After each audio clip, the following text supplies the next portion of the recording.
you're still here. And you get another chance this day to do better and be better. Another chance to become more of who you were created and what you were created to fulfill.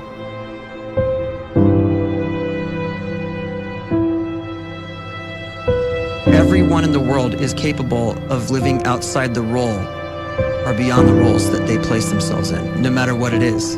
You're not just a dad, you're not just a banker, you're not just a brother or a son or a convict. It doesn't matter. Like, everyone is bigger, much bigger, infinitely bigger than the roles they place themselves in, and is capable of reaching potential greater than anything they could imagine.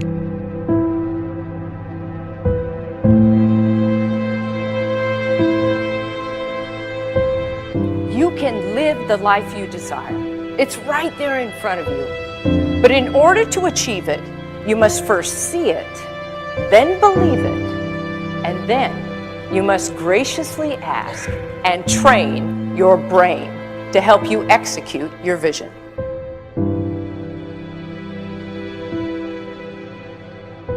So when you start to focus and you delete distraction from your life, and you start to get seriously invested in doing one thing staggeringly well, and you practice that one thing over and over, a term to think about is mundanity.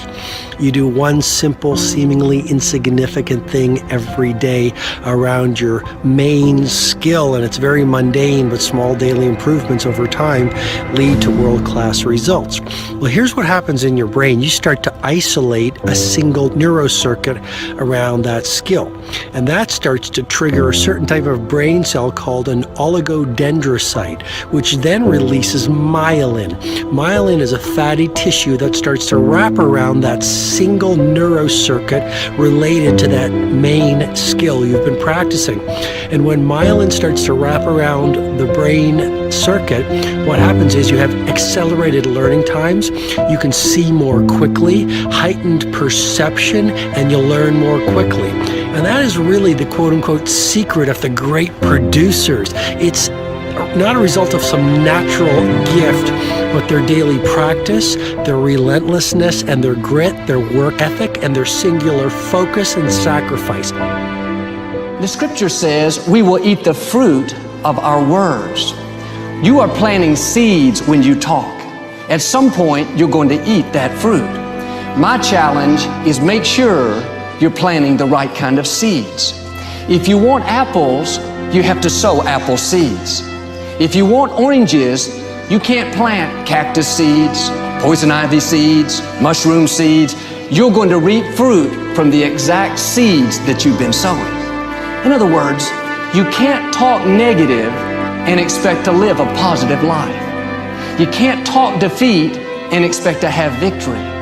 You can't talk lack, not enough, can't afford it, never get ahead, and expect to have abundance. If you have a poor mouth, you're going to have a poor life.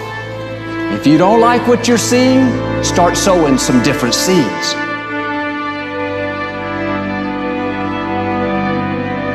We may not realize it, but we're always feeding ourselves. What we watch, listen to, the people we're around, the thoughts we're dwelling on, that's feeding our inner man. If you go to lunch with people that talk bad about the boss, make fun of a coworker, put down a friend, they're feeding you gossip, feeding you jealousy, feeding you disrespect. Here's the key. Whatever you feed is going to grow. You may not like what they're feeding you. You're a nice person. But if you continue to hang around them, before long, you'll be gossiping. You'll be critical. You'll be disrespectful. Why? Because you kept feeding the wrong things. If you're always feeding negative thoughts, thinking, I'll never get well, I'll never meet the right person, you're feeding doubt, feeding mediocrity, feeding fear. If you know exactly what you want to be, you need to spend as much time with people that are actually that already.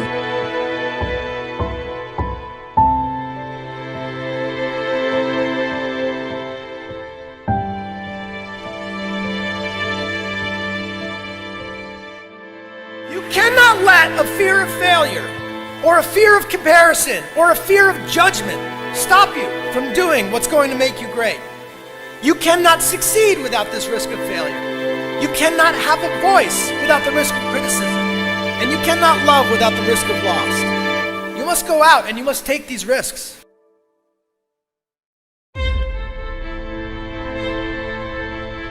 You don't have the time to waste time, because time doesn't wait till you discover your purpose. If you don't know why you was born, time is still moving. And if you discover your purpose at 90 years old, it's too late.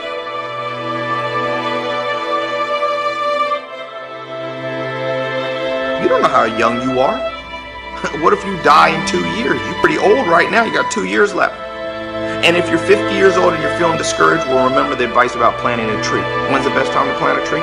20 years ago or today? So if you're 50 and you feel like life left you behind, well, get started right now. Better late than never. Better late than never. Don't think about time and age so much. It gets people distracted. When the whole world's distracted, you be focused.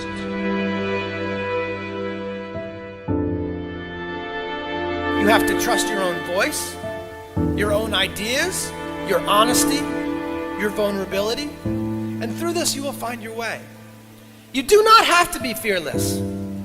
Just don't let fear stop you. Live like this as best you can, and I guarantee you will look back on a life well lived. You are capable of greatness in your profession, and more importantly, in your quality of self. Stay hungry. Stay young at heart. Take those risks. You are going to change the world around you in big ways and in small.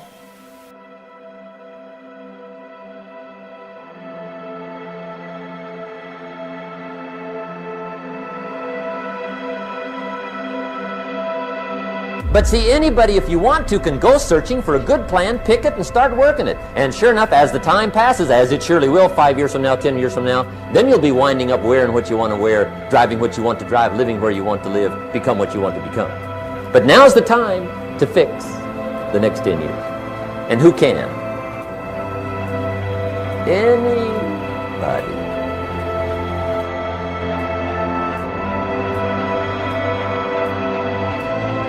You were created to give life and make a difference with your gift somewhere. That's why you came to this place.